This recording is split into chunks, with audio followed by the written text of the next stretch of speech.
Hello there fellow modellers, Steve here. Now today's video is a review of me 2 entries for UK Scale Modelling Modellers Ian, alright there Ian, Adversaries group build. Another model that I made 30 years ago which is related to it, but I'm just showing you. My completion of Frankie Day's historical aircraft group build, and another model that I've completed that I started last year when I first started doing YouTube, and I finally finished it.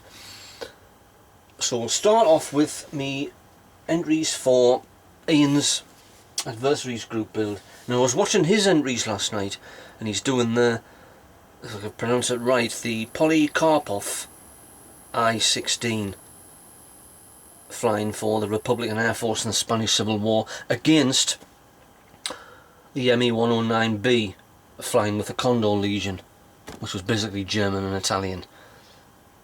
Right, so we'll start off, and what I'm going to do is, we're fast forwarding when was the Spanish Civil War, fast forwarding 20 years to the Korean War, which was the first war around the Cold War period, and which is still technically going on at the moment because it's just been a ceasefire. North Korea and South Korea are still technically at war. Right, so the North Korean one I'm doing will be this one, which is the MiG-15. Now I did originally have another kit, I'll just put that there and I'll show you it. And it was that one. Now I got this off eBay and I don't know what make it is. That's Czech, I think. Czech Republic? Czechoslovakia. Before the country split in two. And I bought that. Now I was watching Charlie and he was doing the MiG-15, the Airfix one. Now I don't know if this is a retooling of a previous model, but when you look at the sprues, the really good engraved panel lines, it looks like it has been retooled. And he says that if you're lucky to find this, because it's discontinued now, it'll be good to make. So I had a look at it and I just happened to see it in a local model shop, so I got it straight away. And it's actually got a better camouflage. Where's my pointer? Well, it's got the Hungarian Air Force, the Russian Air Force and the North Korean Air Force, which is a wavy type of camouflage. With this one, it was just all metal silver with a red nose. So I'll be doing that one. Right, we'll start off with the instructions.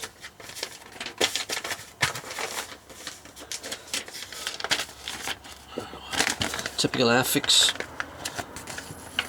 Different languages, we've got Spanish, no, I don't know what that is. That's Spanish, German, French and English.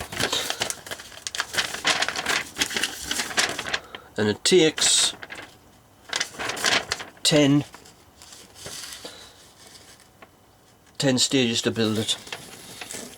You've got quite a good detail with some decals on the side and the control panel, and the pilot's quite good as well compared to previous Airfix pilots. 2, 3, pretty basic kit.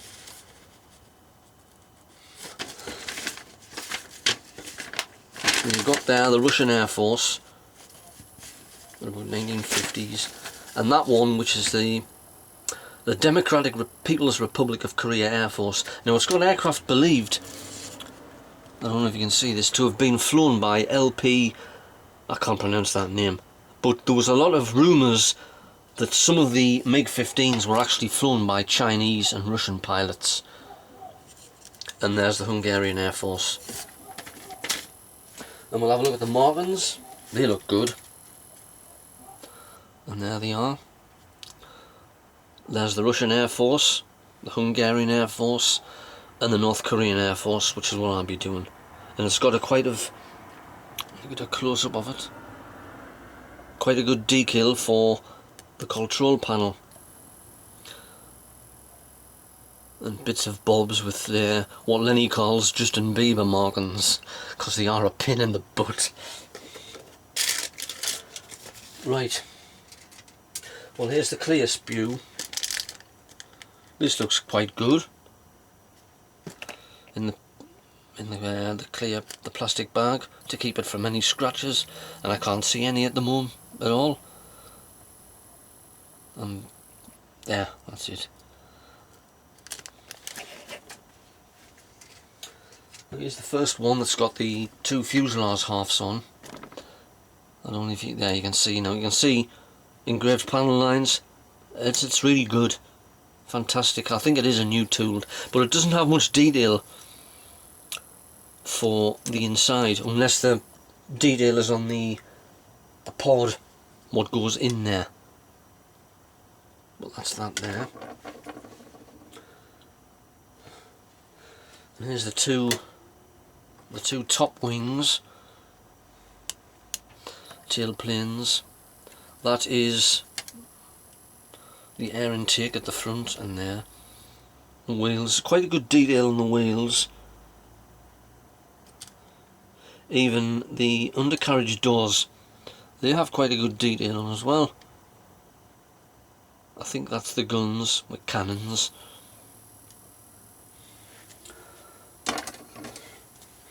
And here's the bottom two wings. There's quite a bit of detail on the where are we? In the landing bays.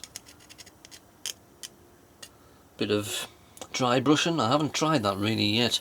I just normally paint them the colour what it is, but put an oily wash on or something like that to make it. And there we have the, well, there isn't very much detail. The detail is really in the markings to put in the pod, which is there. We've got some drop tanks, undercarriage legs, and there's the pilot. Quite detailed, the pilot. You can just see his life jacket. So that looks good.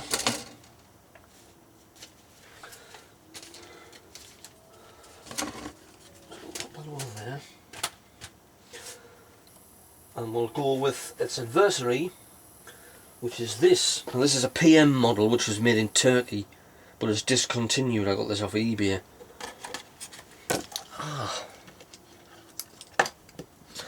This is the Hawker Sea Fury FB-11, which was actually flown by Lieutenant Peter Carmichael of number 802 Naval Air Squadron, flying from HMS Ocean, 1952 I think, and he was one of the very few Sea Fury pilots to actually bring down a MiG prop against jet, which just shows how, I think this was the last of the last of the piston engine fighters for the Royal Navy. A very stable, and I like the Sea Fury, good aircraft. We'll have a look at the instructions. One section is just simple enough to do. Propeller, spinner, engine cowling. I don't think it's got a pilot in, so I'll have to get a pilot from the spares box. Because obviously when it's flying, you've got to have a pilot in. Bloody obvious, Steve. Right, quite a bit of detail in there, which we'll see on the sprue. The last propeller-driven fighter into service with the Royal Navy. And it was exported to a number of foreign countries as well. Now the two colour schemes, which I'll not be doing, is a Sea Fury FB-11 of the Royal Naval Historical Flight at Yeovil in 1989, and an FB-11 of the Royal Canadian Navy number 871 Squadron 1953, which flew from their carrier, which was called HMCS Bonaventure, I think, and that was one of the two carriers that the Royal Canadian Navy operated. I can't remember what the other one was called. Bonaventure, and they got a lend of one off the Royal Navy, one of the Colossus or Majestic class carriers, while the Bonaventure was being refitted. And I can't remember when they paid that off. Early 60s, I think. And we'll have a look at the markings for it, which I won't be, but they're quite good anyway. There's a Canadian maple leaf to put in there. Navy.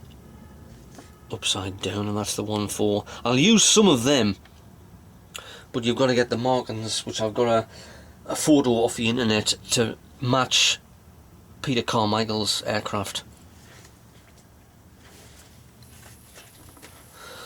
which is all them there. Right, we'll go on to the sprues. Now these are quite good, the detail. 2 fuselage halves. Obviously there isn't any detail in the cockpit, but I might try and put something in. A couple of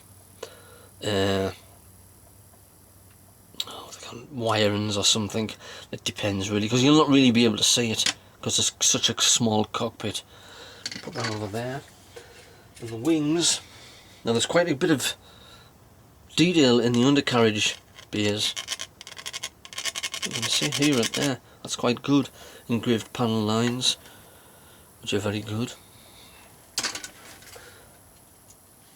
Obviously the clear sprue didn't come in a bag, pardon me, but it's not scratched.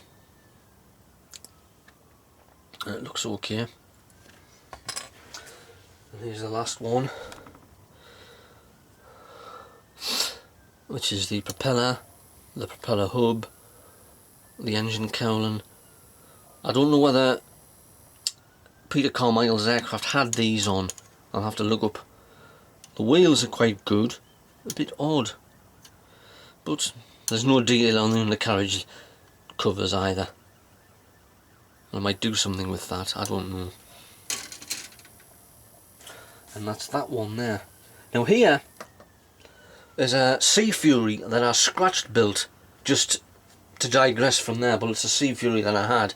Now this plane is over 30 years old, because obviously we're going back 30 years, 2004, 94, 80, 84. There wasn't internet, or there was plenty of model shops about then, but the only Sea Fury which I can remember off the 70s was the Frog model, which was discontinued then. So this was the one that I made from a Matchbox Hawker Tempest. Modified it because it was basically the same shape as the Sea Fury. The wings were tailplane, propeller, but I had to make it to a 5-bladed propeller and move the, I don't know if that's an oil filter or an air filter. It was originally there and I moved it over to there. I haven't done any scratch building since. I've done a few, but they're all over 30 years old. And obviously there's the distinctive hump there. As you can see, this is very basic. There's no panel lines on it all because I've rubbed them all off.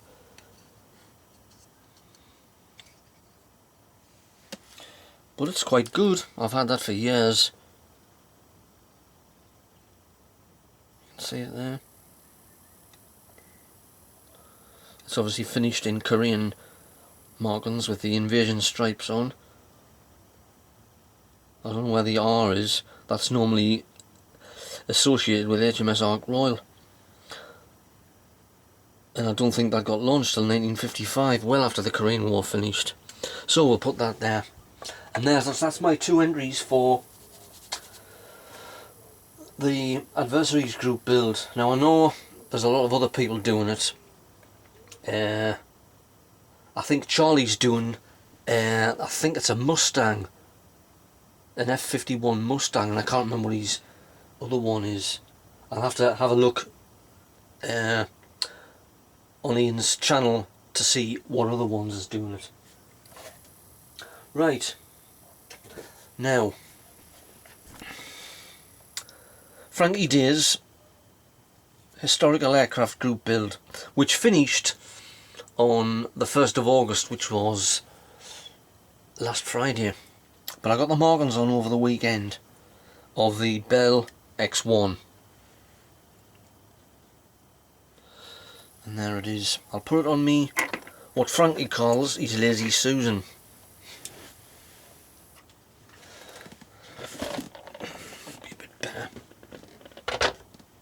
Yeah.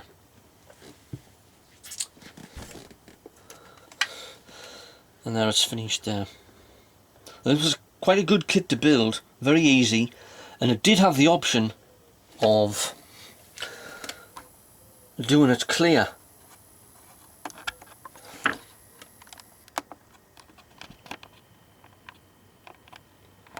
Oh. The camera's just collapsed. It did have the option of doing it clear, so you could see the engine, the oxygen tank, and all the other bits and pieces inside, but I decided against that. I wanted the orange colour scheme.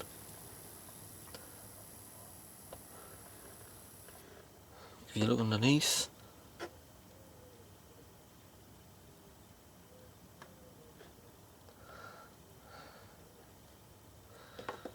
it's obviously called Glamorous Glennis. I don't know if you can see that,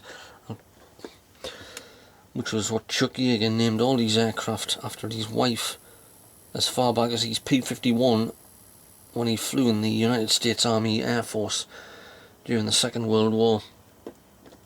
And this was the first version of this because it had 3 different colour schemes. One, the orange one, when he actually broke the world speed record, 1947. The next one had white on the top, and the third colour scheme was completely white, but I like the orange one better. And the markings have went on quite good as well, because I used me humble. This is very bad this night.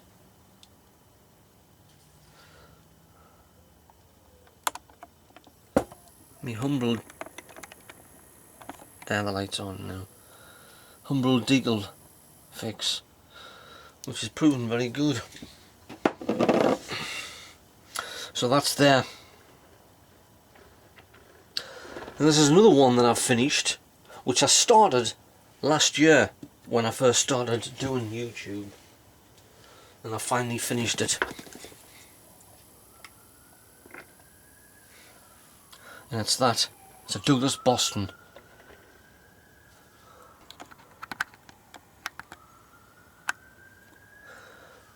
Now this one's an Airfix kit, quite an old kit, because you can see it's got raised panel lines and loads of rivets. You had a choice of 3 schemes. There was a Royal Air Force version, a South African Air Force version, and a United States Army Air Force version, but I've scrubbed them, and mine is in the fictitious markings of an Australian squadron in New Guinea. And I finally finished that. I had loads of bother with the propellers, because basically they were crap, so I had to make them from another set that I bought off eBay, and they kept falling off, but I've eventually sorted them out anyway. I'll lift it up. As you can see, it's got a very slim, thin fuselage, but it was a good day bomber, and it was also used as a night fighter as well, with there was a searchlight fitted to its wing. I forget what they were called, and an anti-shipping aircraft as well. So that's that. And that's my entries for today. How long have I got? How long have I did? Oh, I'm on 20 minutes.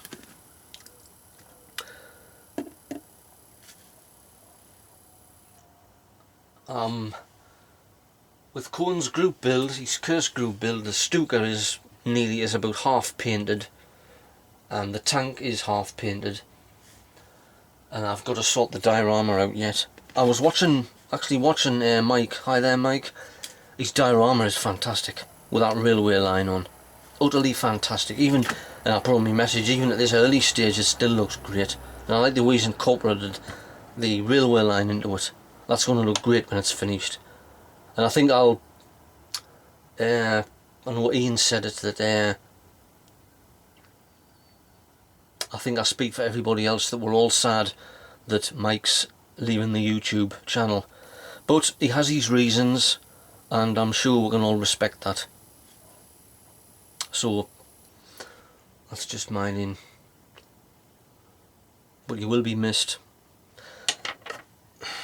Right, so I'll do an update on the Curse Group build, the Catalina, which is nearly finished painting. I've just got to paint the bottom. What's it, the World War I group build for Charlie, which is Albatross, which I've painted the inside. Oh, there's a spider, look at that. I've painted the inside, and what else have I got coming along? The Helldiver, I've finished the inside, but it's not quite done yet. Tactical Jackalope, he's Reggae group build, that's slowly coming along. But you can't rush these things. And that's about it. Yeah, that's it. So I'll probably do another update at the end of the week to see how far I've got with them group builds. I think, as you can see up there, I don't know what happened there. There's all the tank wheels in that block of plastic, and there you can see the Catalina and the Stuka, and there's the tank just hiding behind there. Right, so that's me done for today. So happy modelling, all you guys out there, and I'll see yous on the next video. Bye now.